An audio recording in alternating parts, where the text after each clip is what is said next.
ओम जयंती मंगला काली भद्रकाली कपालिनी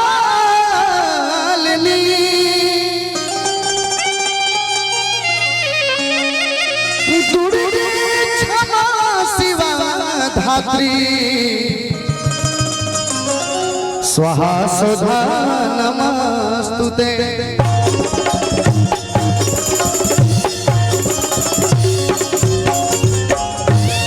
या देवी सर्वभूतेषु शक्तिरूपेण संस्थिता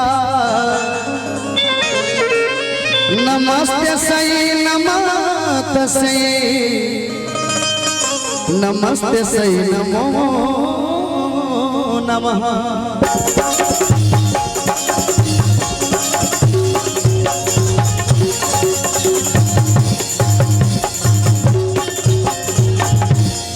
देखिए एक गांव खाती एक ही वो बात कहो और पुराना बात जैसे पिछला बार यहाँ आयल रही तो हम सुनैले रहे कि रंग से पियर अधिक हरद होखेला अहिया गरगरा के ताली उहे बजावेला जे खाटी मरद होखेला। एक बार बजा दो जोरदार ताली। क्या बात है।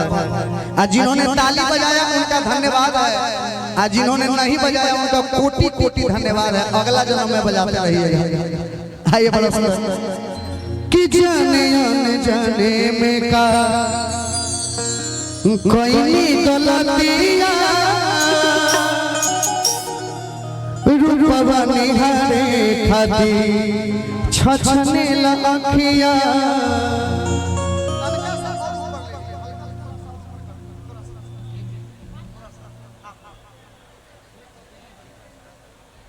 कि जाने में का अरे कोई गलतियां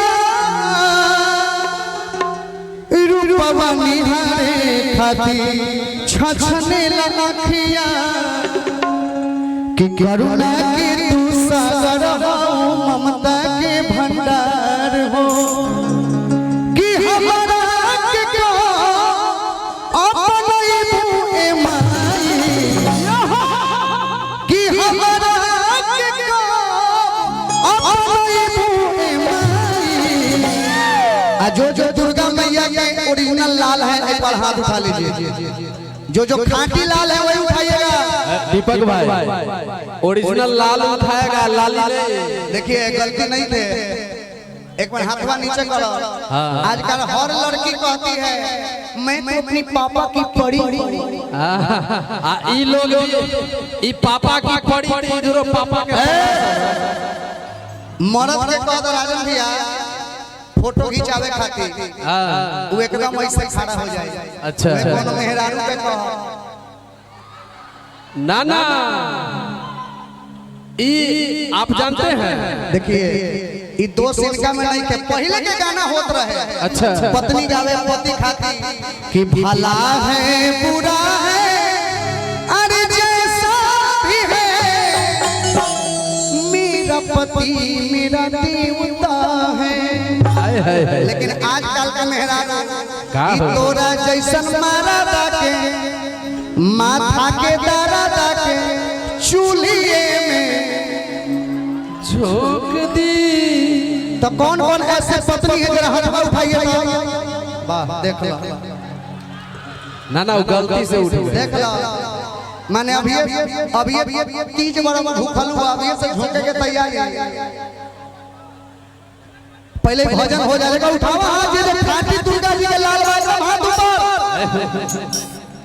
जे ना उठाई हाथ पर सातों विद्या आज जे उठाई हाथ सबसे पहले ऊपर भगवान का समूह जाई सबसे पहले ऊपर।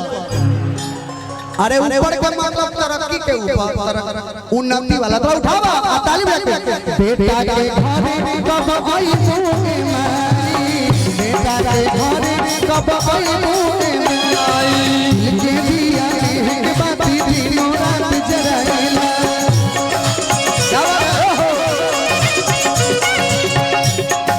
असरा में भी छलवा किया कहीं से बोलाइला।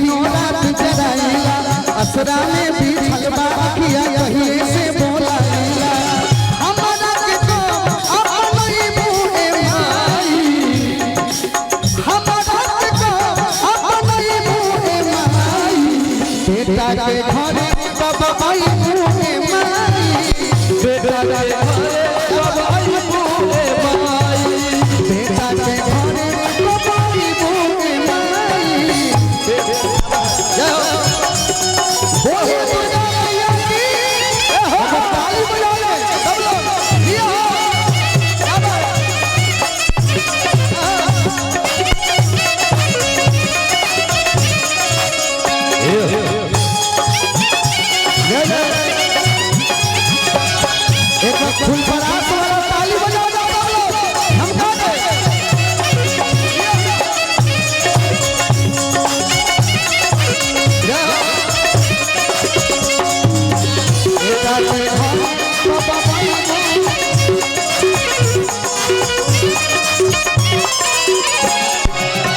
गलती हमारी जना सुनबो मतारी तब हम रोए जाई कि करा तुम्हारी मिनती हमारी जना सुनबो मतारी तब हम रोए जाई कि करा तुम्हारी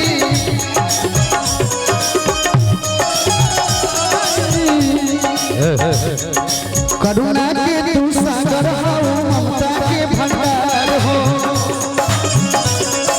ममता के भंडार हो बालक पे माई तू हो करना प्यार हो अचरत साया मोहे मोहे माई हे करू है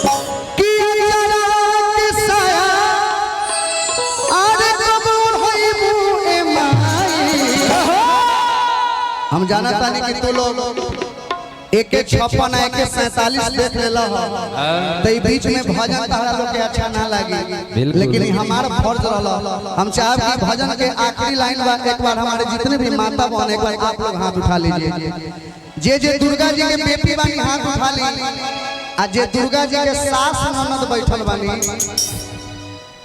हाय देखा महिषासुर के पोती तू ना उठेबू उठाबा समधी नहीं तनका तू उठा ला बोलिए दुर्गा मैया की जय हो कि हमारे जितने भी माता बहन है एक बार आप लोग जयकार लगा के दिखाइए सिर्फ माता बहन हाथ उठाइए एक बार जो भी माता बहन बोलिए दुर्गा मैया की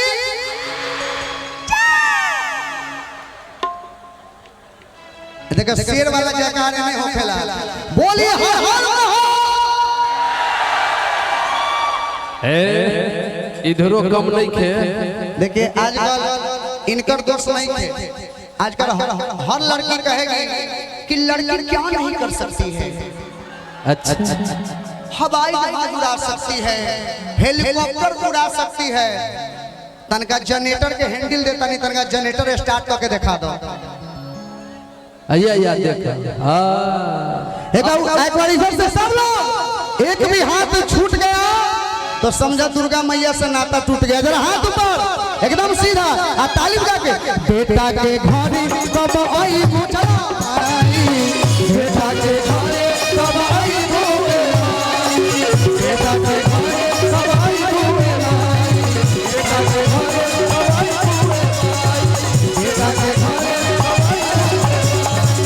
बेटा के घरे बेटा के घरे कब आई बेटा के घरे कब आई बेटा के घरे कब आई बेटा के घरे कब आई बेटा के घरे कब आई बेटा के घरे कब आई बोलिए दुर्गा मैया की एक बार दुर्गा जी खातिर सब लोग ताली बजा दिए एक बार